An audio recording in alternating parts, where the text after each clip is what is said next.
Hi team, you know what it is, back with another dose of high strength spiritual bleach. Have you ever stubbed your toe? I'm sure you have. If you recall the experience of stubbing your toe, and really do this now, can you recall that experience?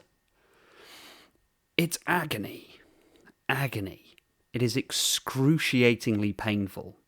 You know, when you're just walking along and you just whack your little toe against a kitchen cabinet or the edge of the bed or something, or just catch the edge of a chair or table with your toe.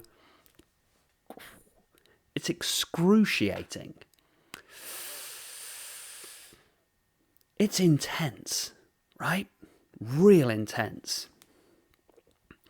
And when it's happening, in that moment, when it's bang, jaw, you realise you've stubbed your toe, that agony, the intensity of the pain you experience, you are simply not able to focus on anything else.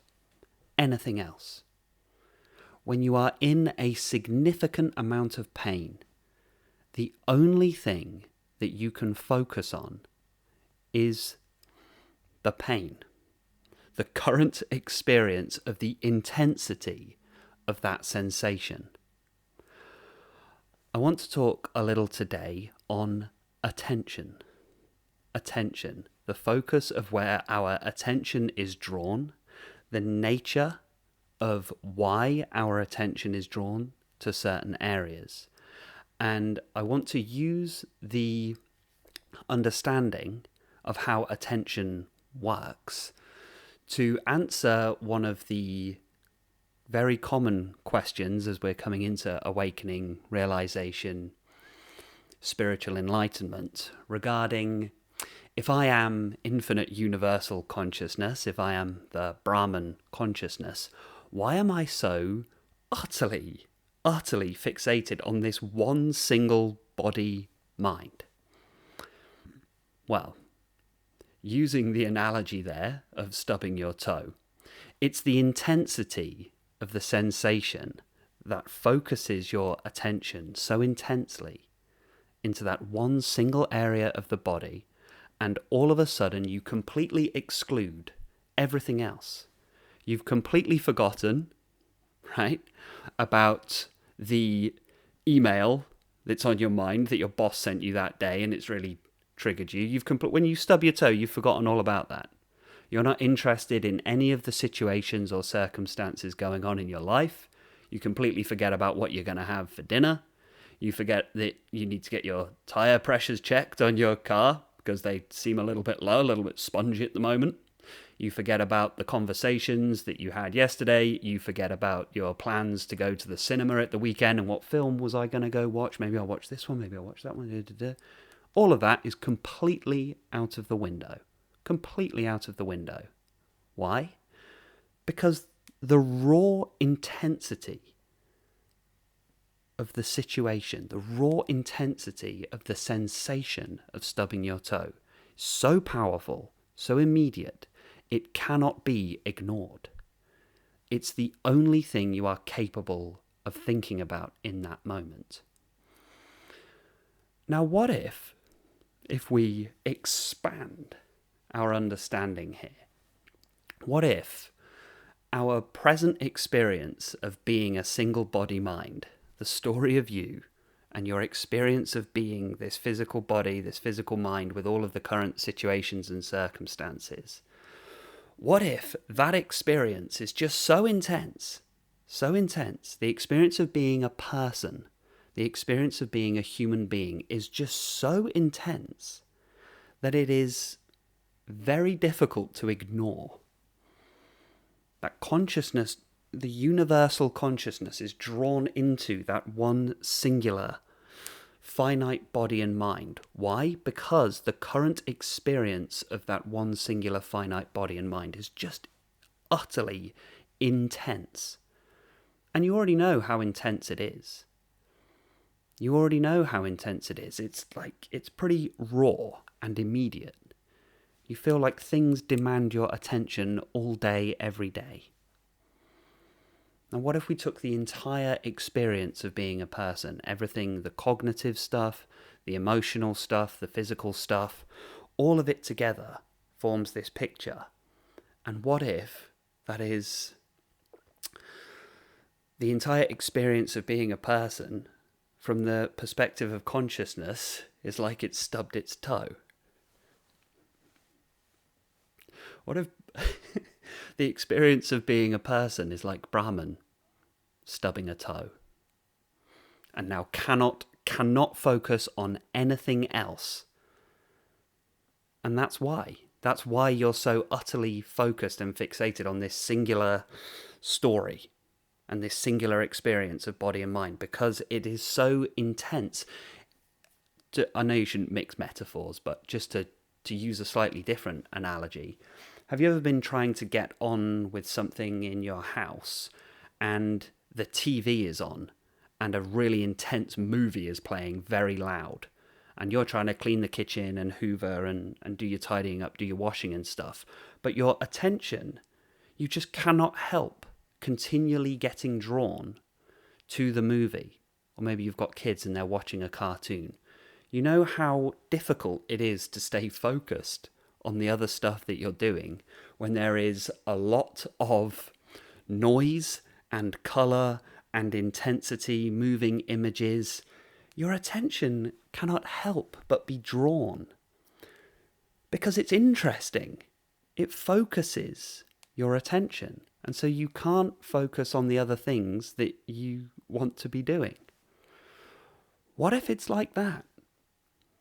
What if it's like that? What if the experience, the human experience with the raw intensity of emotion, cognition, physical sensation, the incredible experiences that a person has,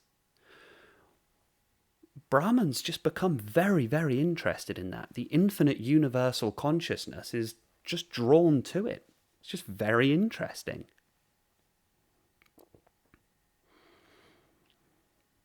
So that's just one quite simple way of answering.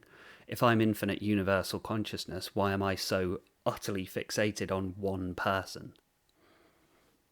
Wouldn't I be like also experiencing galaxies, and wouldn't I be experiencing the vast reaches of space, and wouldn't I be experiencing being an animal and everything? Wouldn't I be experiencing everything? Well, maybe just at this moment, right now, you can't focus on anything else because the experience you're having as that person is just unbelievably intense. Just as when you've stubbed your toe, you're not thinking about drafting tomorrow's email because the intensity, I'm not saying being a person is painful, although it kind of is, right? If we're honest with ourselves. But if we use the word intensity rather than agony, what if the experience of being a person is so intense, you can only really focus on one at a time?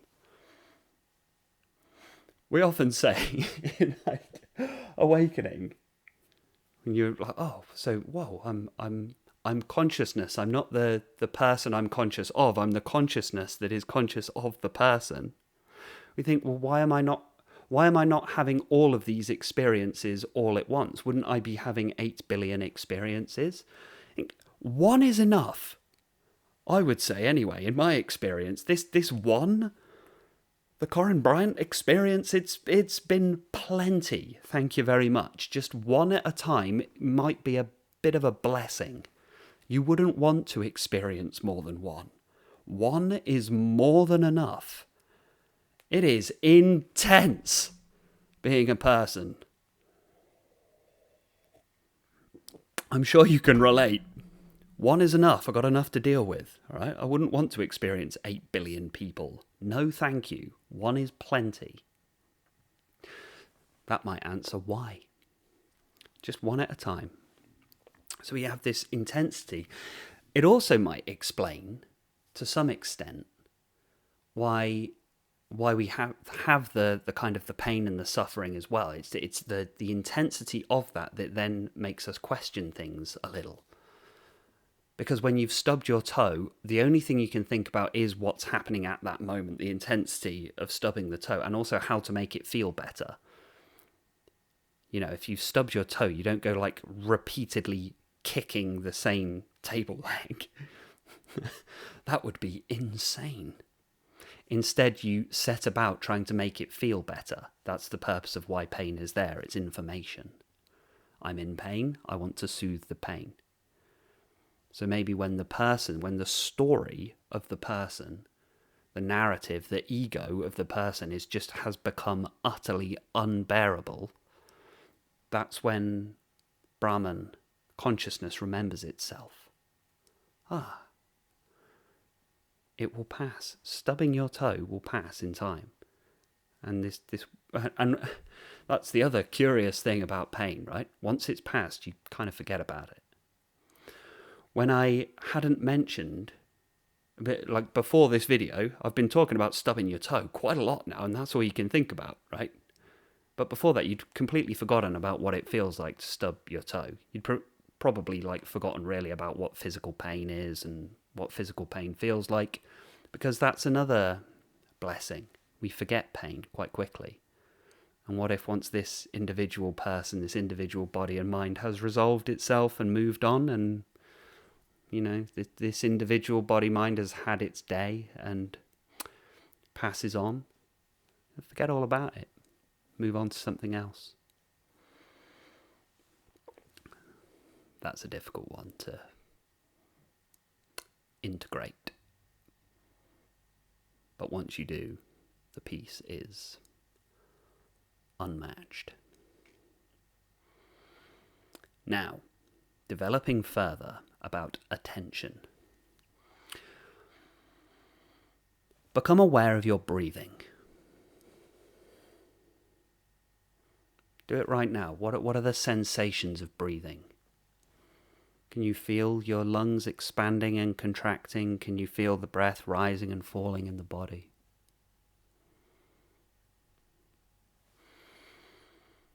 Suddenly you become very aware. Your attention has become very aware of the sensations of breathing.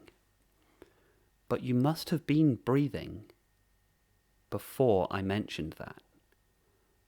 Only you were completely unaware. You were thinking all about the stubbing the toe thing. And you might still be stuck on the tyre pressure thing. Ever since I mentioned that, you're thinking, yeah, I haven't checked my tyre pressure in quite a while. You weren't thinking about your breath. You weren't thinking about the sensations of breathing. You only started thinking about the sensations of breathing and became aware of that once I'd called attention to it. But you must have been breathing all along. Just because you weren't aware of the sensations of breathing doesn't mean you weren't breathing. So in the same way, just because you're not aware of the experiences of the other 8 billion people on Earth doesn't mean you're not that. Doesn't mean you're not the consciousness that is aware of those things. It's just that currently, in this moment, you're just aware of that one. Just the one. This one that is experiencing this now, that is currently having the experience of questioning the nature of consciousness, questioning the nature of experience and of reality. Just this one.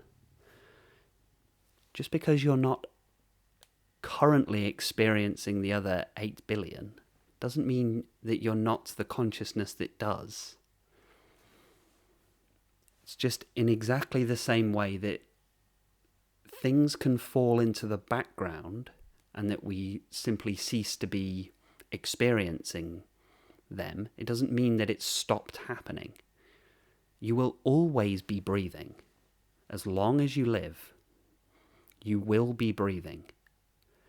You breathe at night when you're asleep.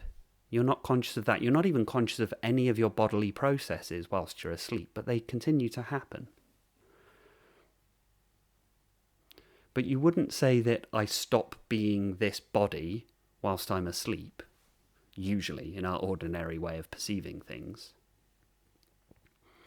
You know it's still happening, you're not currently experiencing the body. But you're still the body, right?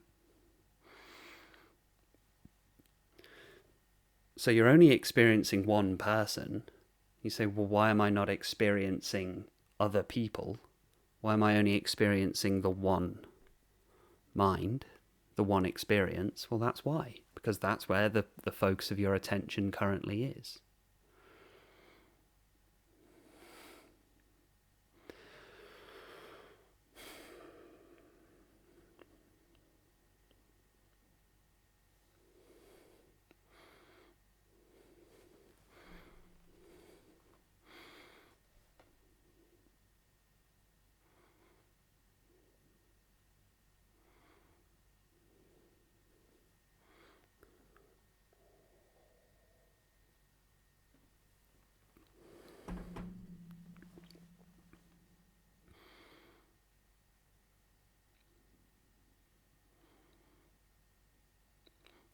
If you moved your attention to the sensations in your left hand,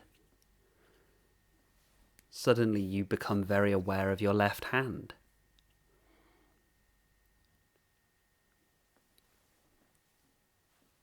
But the left hand never stopped being a part of you. It's just you'd forgotten about it, fallen into the background.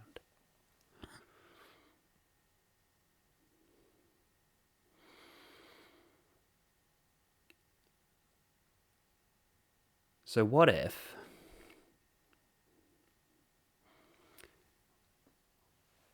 as we become aware of this, so awareness is key always, you just become aware of this, and similar to, when you realise that now you've been you've been stuck because the kids have been watching the cartoons whilst you're trying to get on with the house, and at some point you just got stuck watching a cartoon.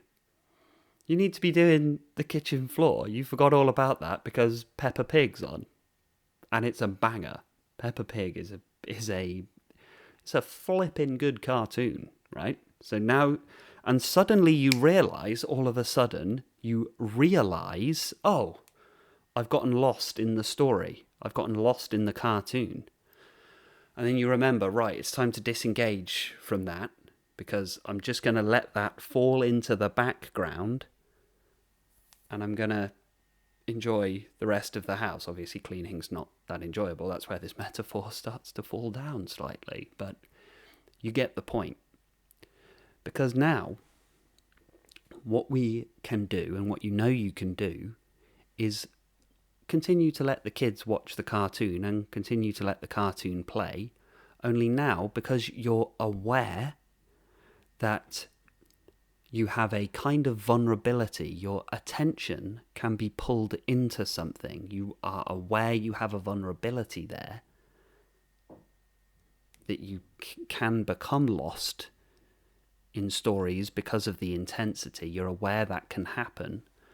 Just treat the entire body, mind, world that you perceive, world that you create, ego, story of you, situations, circumstances. Treat all of that like the very loud, very intense cartoon that's playing, and just begin to disengage from it. Let it continue to run. It can continue to play. It's safe. It's fine.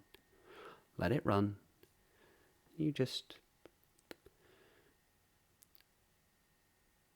disengage your attention from the noise. Then you can get on with other things.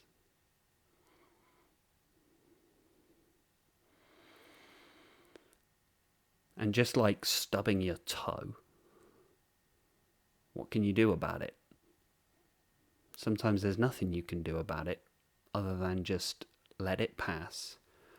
Know that it will pass. That helps with pain. Speaking as someone who's suffered chronic pain, just sometimes the only thing that you can really do is just say, well, at some point this will pass. I don't know when, but it will. Like stubbing your toe, let the story play out, let the intensity play out, the agony subsides, it becomes bearable, and then move on. And all is well. We'll forget all about it. Just wanted to explore the nature of attention today, the nature of the focus of our intention, the tendency towards focusing our attention on intensity. Thank you so much for watching. Don't forget to hit like and subscribe on the way out. Channel memberships are available if you want to gain access to my exclusive guided meditations and talks. Some of those based on Ajativada that will really get you there. Thanks for watching. Take care. Be well. Don't stub your toe and stay present.